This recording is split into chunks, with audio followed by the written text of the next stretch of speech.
সূর্য please, আমি তোমার সাথে পার্টি অ্যাটেন্ড করতে করতে টায়ার্ড হয়ে গেছি, তুমি বুঝতে চাইছো না কেন? ও সোনালি, ইউ আর মাই ওয়াইফ। তুমি যদি পার্টিতে আমার সঙ্গে না যাও তাহলে আমি কাকে নিয়ে যাব? ইউএসএ তে এসে আমাদের 3 বছর হয়ে গেছে। এই 3 বছরে তুমি আমার কথা কতবার ভেবেছো? এবার আমি সব বুঝতে পারছি। আমি তোমাকে ইন্ডিয়াতে নিয়ে যাচ্ছি না বলে তুমি এত বেশি রাগ করছো। হ্যাঁ সূর্য, রোজ পার্টি করার চক্করে তুমি আমাকে ভুলতে বসেছো। শুধু আমাকেই নয় সূর্য, আমার সাথে সাথে তুমি নিজেকে আর নিজের দেশকেও ভুলে যাচ্ছ। এসব তুমি কি বলছো সোনালি? আমি বেঁচে থাকতে তোমাকে ভুলে যাব? এটা কখনো সম্ভব নয়। আর তুমি জানো না আমার দেশকে আমি কত ভালোবাসি। I love my India. থাক থাক, আর এত বেশি ডায়লগ দিতে হবে না, আমি তোমাকে খুব ভালো করেই চিনি। ইউএসএ তে এসে তোমার মুখে এরকম ডায়লগ শোনার থেকে বেশি ভালো হতো যদি আমি গ্রামে কারোর সাথে বিয়ে করে সেখানে থেকে যেতাম। আচ্ছা ঠিক আছে, শোনো, তুমি এত বেশি রাগ করো না। আমরা এই মাসেই ইন্ডিয়া যাব, ওকে? কিন্তু এখন তুমি বেশি কথা না বলে আমার সাথে পার্টিতে চলো, আমাদের অনেক লেট হয়ে যাচ্ছে। আচ্ছা ঠিক আছে, চলো। সোনালি এবং সূর্যের অ্যারেঞ্জ ম্যারেজ হয়েছিল। বিয়ের পর দুজনেই একে অপরকে খুব ভালোবাসতে শুরু করে, কিন্তু সূর্য তার কাজ এবং বিদেশি বন্ধুদেরকে নিয়ে এত বেশি ব্যস্ত হয়ে পড়ে যে ধীরে ধীরে তার সোনালির সাথে সময় কাটানো কমে যেতে থাকে। সোনালির ইন্ডিয়াতে যাওয়ার খুব ইচ্ছে ছিল, কিন্তু তার একার পক্ষে এত দূরে যাওয়া সম্ভব ছিল না। এরকমই একদিন সোনালি সোফায় বসেছিল, এমন সময় সূর্য বাইরে থেকে আসে। এই দেখো সোনালি, আমি তোমার জন্য কি এনেছি। এই বলে সূর্য একটি কাগজ নিয়ে সোনালির হাতে দেয়। এটা কিসের কাগজ সূর্য? আরে বাহ, এটা তো ইন্ডিয়া যাওয়ার টিকিট। ওয়াও, ফাইনালি আমরা ইন্ডিয়া যাচ্ছি। আমার এতদিনের ইচ্ছে পূরণ হতে চলেছে। থ্যাংক ইউ ভেরি মাচ সূর্য। তোমার সাথে সাথে ইন্ডিয়া যাওয়ার জন্য আমিও অনেক এক্সাইটেড সোনালি। এভাবেই দেখতে দেখতে 15 দিন কেটে যায়। সোনালি এবং সূর্য ইন্ডিয়াতে যাওয়ার জন্য বেরিয়ে পড়ে। সূর্যের বাড়িতে কেউ ছিল না, কারণ বিয়ের কিছু বছর আগেই এক কার অ্যাক্সিডেন্টে তার বাবা মায়ের মৃত্যু হয়ে যায়। সূর্য তার বাবা মায়ের একমাত্র সন্তান ছিল, তাই সে তার বাড়ি ঘর সব বিক্রি করে সোনালিকে বিয়ে করে বিদেশে চলে গিয়েছিল।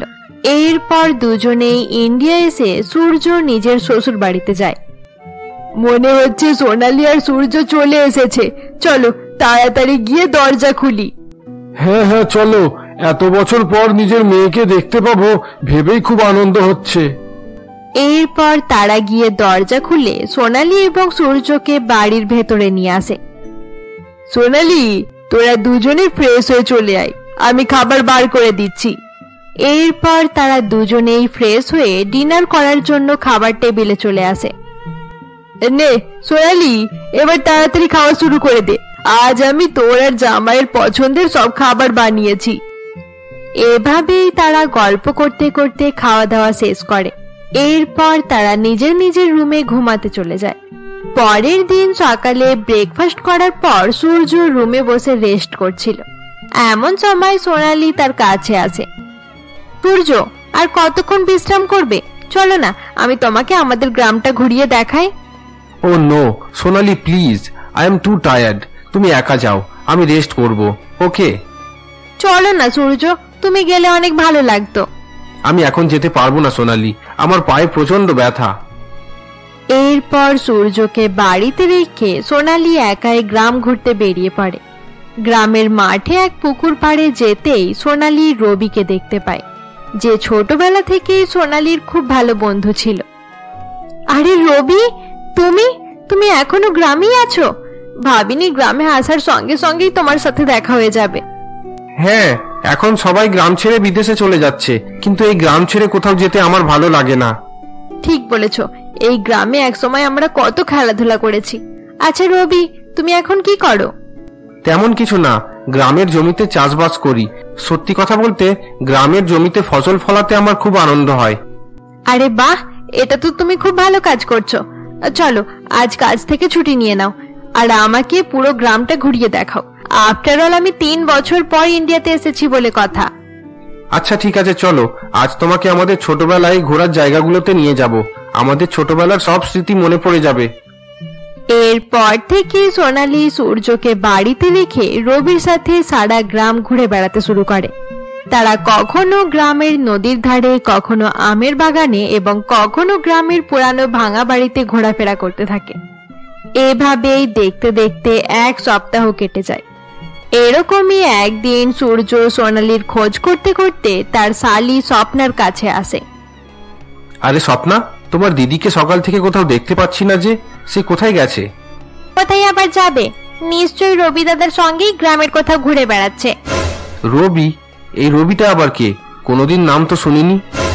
আরে দিদি তোমাকে রবি দাদার ব্যাপারে কিছুই জানায়নি? আরে জিজু, ওরা দুজনে ছোটবেলা থেকে খুব ক্লোজ ফ্রেন্ড।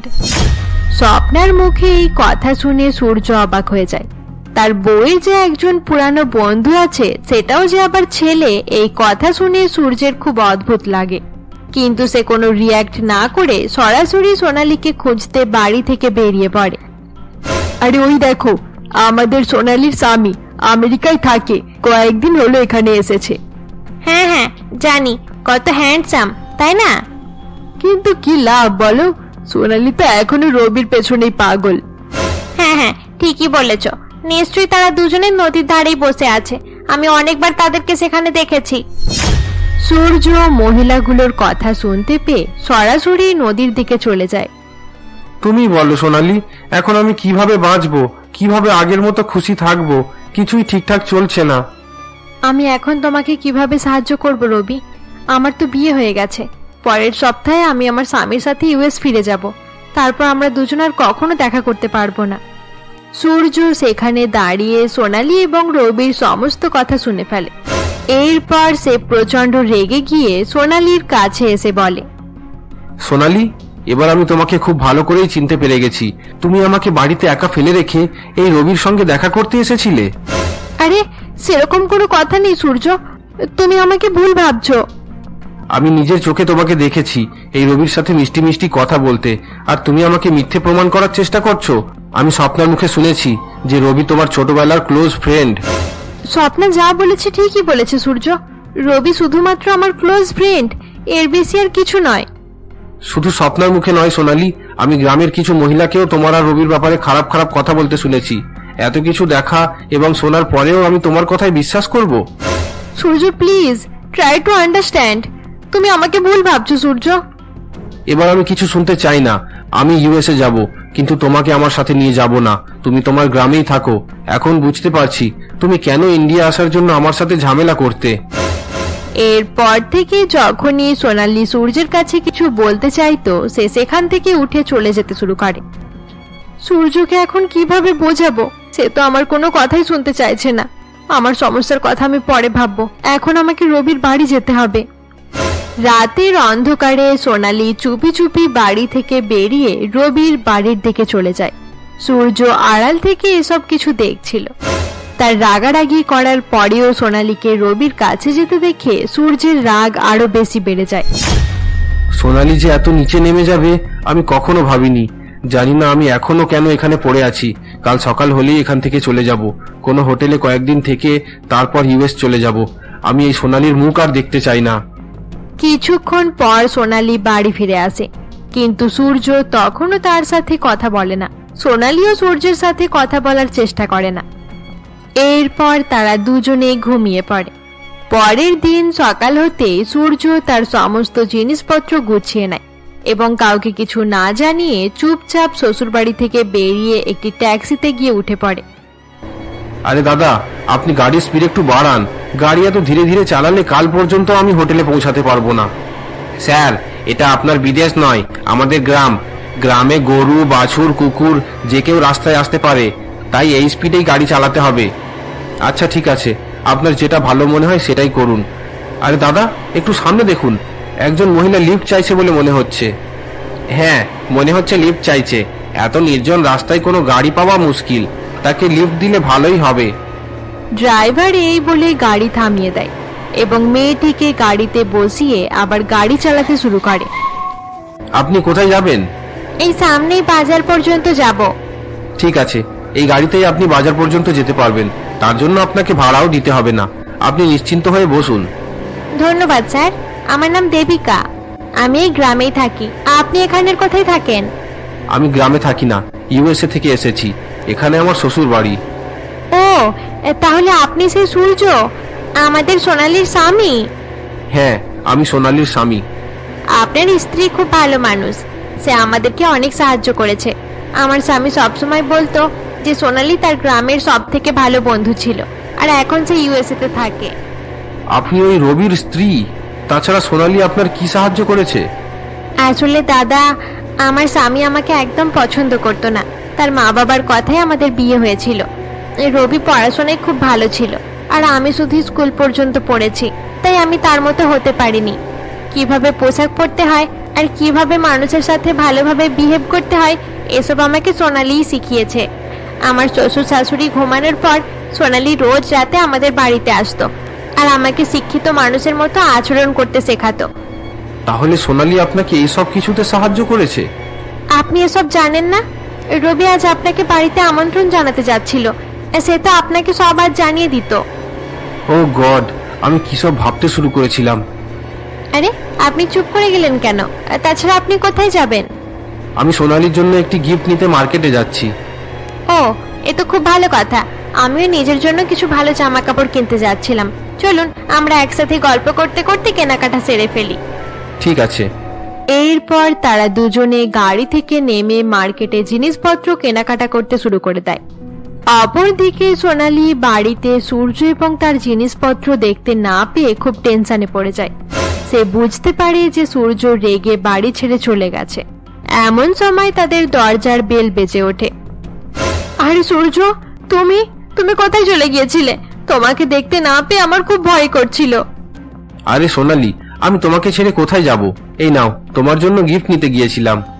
এই বক্সে কি আছে সূর্য? আমার খুব পছন্দের একটি ড্রেস আছে। যাও, এবার তাড়াতাড়ি এটা পরে তৈরি হয়ে নাও। তোমার বন্ধু রবিদের বাড়িতে যেতে হবে আমাদের। তার স্ত্রী আমাকে আমন্ত্রণ জানিয়েছে। দেবিকা? দেবিকা তোমাকে আমন্ত্রণ জানিয়েছে? হ্যাঁ, মার্কেটে তার সঙ্গে আমার দেখা হয়েছিল। আচ্ছা ঠিক আছে, তুমি গিয়ে তৈরি হয়ে নাও, আমিও রেডি হয়ে আসছি। স্বামী স্ত্রীর মধ্যে ভালোবাসা থাকা যেমন জরুরি, তার থেকেও বেশি জরুরি একে অপরের উপর বিশ্বাস থাকা। কারণ এই বিশ্বাসই সম্পর্ককে মজবুত করে আর সঠিকভাবে এগিয়ে নিয়ে যায়। এরপর সূর্য এবং সোনালী তৈরি হয়ে রবিদের বাড়িতে চলে যায়। সেখানে বেশ কিছু সময় পর্যন্ত গল্প করার পর তারা বাড়ি আসার জন্য বেরিয়ে পড়ে। আচ্ছা সূর্য, তোমাকে একটা কথা জিজ্ঞাসা করব, সত্যি বলবে তো? হ্যাঁ, অবশ্যই জিজ্ঞাসা করো। তুমি রবির সাথে আমাকে সন্দেহ করে সত্যি সেই দিন সকালে আমাকে ছেড়ে ইউএস চলে যাওয়ার কথা ভেবেছিলে? না, একদমই না। কে তোমাকে এসব কথা বলেছে? আমার সন্দেহ হয়েছিল, তাই জিজ্ঞাসা করলাম। আরে এই ছোটখাটো বন্ধুত্ব নিয়ে আমি এতটা ইনসিকিউর হয়ে যাব? আমাদের সম্পর্ক এতটাও দুর্বল নয় যে সামান্য একটা কারণে ভেঙে যাবে। তোমার ভাবনা চিন্তা অনেক ভালো সূর্য। আমি অনেক লাকি যে তোমার মতো স্বামী পেয়েছি। আরে সূর্য, তোমাকে একটা কথা জানানোই হয়নি। আমাদের ইন্ডিয়া আসার আনন্দে মা বাবা একটি ছোট পার্টির আয়োজন করেছে। কিছু প্রতিবেশী, আত্মীয় আর আমাদের দুজনের কয়েকজন বন্ধু আসবে। এভাবেই কিছুক্ষণ গল্প করার পর তারা বাড়ি ফিরে আসে। সোনালীর মা তাদেরকে দেখে বলে, আরে সোনালী, সূর্য, তোমরা কোথায় ছিলে? কখন থেকে খুঁজে বেড়াচ্ছি। এই নাও, এই জামা কাপড়গুলো পরে তাড়াতাড়ি খুব ভালো করে তৈরি হয়ে চলে এসো, অতিথিরা আসতে শুরু করে দিয়েছে। আরে বাহ, চুড়িদার! এটা তো সব থেকে আরামদায়ক কাপড়, আর দেখতেও খুব সুন্দর। এটা খুব ভালো কথা সোনালী, যে বিদেশে থাকার পরেও তোর এই জামা কাপড় খুব পছন্দ হয়েছে। না হলে আজকালকার মেয়েরা বিদেশে থাকলে কাপড়ের নামে কিছুই পরে না, একদম ছোট ছোট পোশাক। ছি ছি ছি ছি, তাদেরকে দেখলে লজ্জা করে। যেমন দেশ তেমন পোশাক, এতে এত ভাবার কি আছে? হ্যাঁ, তুই ঠিকই বলেছিস। আচ্ছা ঠিক আছে, যা, এখন তোরা দুজনে তাড়াতাড়ি তৈরি হয়ে চলে আয়, আমার অনেক কাজ পড়ে আছে। কিছুক্ষণের মধ্যেই তাদের সমস্ত আত্মীয় এবং সোনালীর কিছু পুরানো বন্ধু পার্টিতে আসে। এরপর সূর্য এবং সোনালীও তৈরি হয়ে পার্টিতে চলে আসে। তোমাকে দেখে মনে হচ্ছে কাউকে খুঁজছো। সবাই তো চলে এসেছে, তাহলে কার জন্য অপেক্ষা করছো? দেখো না, পার্টিতে আমাদের বাড়ি থেকে সবাই এসেছে, আত্মীয়রাও আছে, আমার বন্ধুরাও এসেছে, কিন্তু স্বপ্না আর তার কোনো বান্ধবীকে দেখতে পাচ্ছি না। আমি নিচে আসার সময় স্বপ্নাকে তার রুমে দেখেছি। যাও, তুমি গিয়ে তার সাথে কথা বলে নাও। এরপর সূর্যের কথা মতো সোনালি স্বপ্নার রুমে পৌঁছে দেখে স্বপ্না পার্টির জন্য তৈরি হওয়ার বদলে দুঃখী হয়ে বসে রয়েছে। আরে স্বপ্না, তুই এখনো তৈরি হসনি কেন? আর তাছাড়া তোর কোনো বান্ধবীকেও দেখতে পাচ্ছি না। আমার কোনো বান্ধবী নেই দিদি, আমার শুধু একটাই বেস্ট ফ্রেন্ড আছে, কাজল, কিন্তু সে আসতে পারবে না। সে আমাদের জেলার হয়ে ব্যাডমিন্টন প্রতিযোগিতায় খেলছে। আরে বাহ, এটা তো খুব ভালো কথা। তাহলে তুই মুখ ভার করে বসে আছিস কেন? আমিও সাঁতার কাটতে পারতাম, কিন্তু আমাকে দেখো, আর মা বাবা আমাকে সাপোর্ট করছে না। কিন্তু কেন স্বপ্না, তুই তো খুব ভালো সাঁতার কাটতে পারিস। আমি বাবা মাকে বোঝানোর অনেক চেষ্টা করেছি দিদি, কিন্তু তারা আমার কোনো কথাই শুনছে না। আচ্ছা ঠিক আছে, এখন মুড খারাপ করিস না, তুই তৈরি হয়ে পার্টিতে চলে আয়, বাবা মায়ের সাথে আমি এই ব্যাপারে কথা বলবো। দিদির কথা শুনে স্বপ্না অনেক খুশি হয়ে যায় এবং তাড়াহুড়ো করে তৈরি হয়ে পার্টিতে চলে আসে। এরপর পার্টি শেষ হয়ে গেলে সোনালি তার মাকে বলে, মা, একটা কথা বলো, তোমরা দুজনে সাঁতারের জন্য স্বপ্নাকে সাপোর্ট করছো না কেন? সাঁতার? এটার আবার কিসের দরকার? পড়াশোনায় মন দিলে বেশি ভালো হবে। ঠিক বলেছো, তাছাড়া সাঁতার কাটতে গিয়ে সকলে কেমন পোশাক পরে, ছি ছি ছি, ত্বকও কালো হয়ে যায়, পরে একে কে বিয়ে করতে চাইবে? মা, বাবা, তোমরা এভাবে কথা বলছো কেন? তোমাদের উচিত স্বপ্নাকে সাপোর্ট করা। সে যদি এখন এসব না করে তাহলে কবে করবে? এইটা শুধু শুধু সময় নষ্ট। এরকম খেলাধুলায় মন দিলে পড়াশোনায় মনোযোগ কমে যাবে আর সে পরীক্ষায় ফেল করবে। আচ্ছা মা, ভারতে লক্ষ লক্ষ মেয়ে সাঁতার কাটছে, সবাই কি প্রথম হতে পারে? পারে না। তাহলে কেন সময় আর টাকা সব নষ্ট করছে? তুমি দেখছো তো দিদি, মা কখনো আমার কোনো কাজে সাপোর্ট করে না। মা প্লিজ বোঝার চেষ্টা করো, তার যা ইচ্ছে হয় তাকে করতে দাও না, না হলে সে রেগে গিয়ে পড়াশোনা করলে পড়াশোনাও খারাপ হয়ে যাবে। যদি সে খুশি থাকে তাহলে দেখবে সবকিছুতেই ভালো মার্কস আনবে। আমরা ওসব কিছু শুনতে চাই না। তুই যা, পার্টি শেষ করেছিস, এবার একটু গিয়ে বিশ্রাম করে নে, সূর্য হয়তো তোর জন্য অপেক্ষা করছে। মায়ের কথা শুনে সোনালি সেখান থেকে চলে যায়। এরপর স্বপ্না তার দিদির কাছে গিয়ে বলে, দিদি, আমি চেষ্টা করা ছেড়ে দিয়েছি, এবার তুমিও ছেড়ে দাও, মা বাবা কোনোদিনও বুঝবে না। আচ্ছা স্বপ্না, ডিস্ট্রিক্ট লেভেলে সাঁতার প্রতিযোগিতা কবে? কিন্তু দিদি, এর জন্য তো প্র্যাকটিস আর ট্রেনিং এর অনেক প্রয়োজন। তবে এখন আমি ইন্টার স্কুল প্রতিযোগিতায় যেতে পারি, যদি পরিশ্রম করি তাহলে নিশ্চয়ই হয়ে যেতে পারে। তাহলে আর দেরি করিস না, এক্সট্রা ক্লাস থেকে ট্রেনিং নেওয়া শুরু করে দে। শুধু ট্রেনিং নিয়ে চিন্তা করলে হবে না, টাকার ব্যাপারটাও তো ভাবতে হবে। আরে টাকা নিয়ে চিন্তা করছিস কেন? তোর জিজু কবে কাজে আসবে? পরের দিন থেকে স্বপ্না বাড়িতে কাউকে কিছু না জানিয়ে দিদির কথা মতো সাঁতার ক্লাস জয়েন করে নেয়। আগে থেকেই অনেক আগ্রহী থাকায় সে অন্য ট্রেন করা বাচ্চাদের থেকেও অনেক ভালো সাঁতার কাটতে শুরু করে।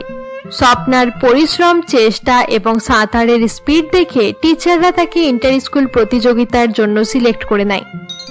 আরে বাহ স্বপ্না, আমি তোর কাছ থেকে এটাই আশা করেছিলাম।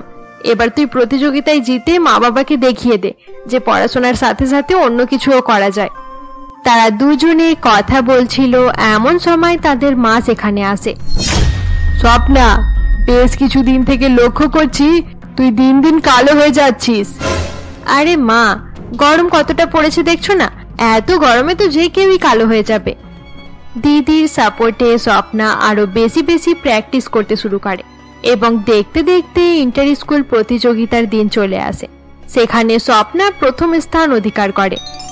এরপর সূর্য একদিন জানতে পারে যে স্বপ্না বাবা মায়ের থেকে লুকিয়ে সাঁতার কাটা শিখছে।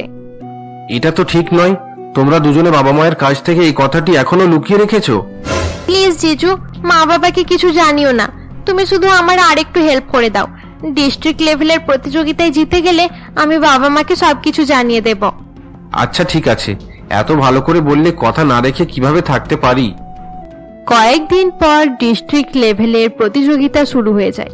প্রতিযোগিতা অনেক টাফ ছিল, কারণ এর জন্য অনেক প্র্যাকটিসের প্রয়োজন। কিন্তু স্বপ্না অনেক কম সময়ে প্রস্তুত হয়েছিল, তাই প্রতিযোগিতায় সে তৃতীয় স্থান অধিকার করে। এতেও সে অনেক বেশি খুশি ছিল। প্রতিযোগিতার নিউজ টিভিতে দেখানোয় স্বপ্নার বাবা মা তার ব্যাপারে সমস্ত কিছু জানতে পেরে যায়। আমাদের থেকে লুকিয়ে তোরা এসব কিছু করছিলিস, তাই আমি ভাবছিলাম স্বপ্না এত বেশি খাবার খাচ্ছে কবে থেকে, আর পড়াশোনাও সময় মতো শেষ করে তাড়াতাড়ি ঘুমাতে চলে যাচ্ছে। বন্ধুরা, আজকের জন্য এতটাই। গল্পটি ভালো লেগে থাকলে অবশ্যই লাইক, কমেন্ট, শেয়ার করে দিও। আর গল্পের পরবর্তী পর্ব দেখতে আমাদের চ্যানেলকে সাবস্ক্রাইব করতে ভুলবে না।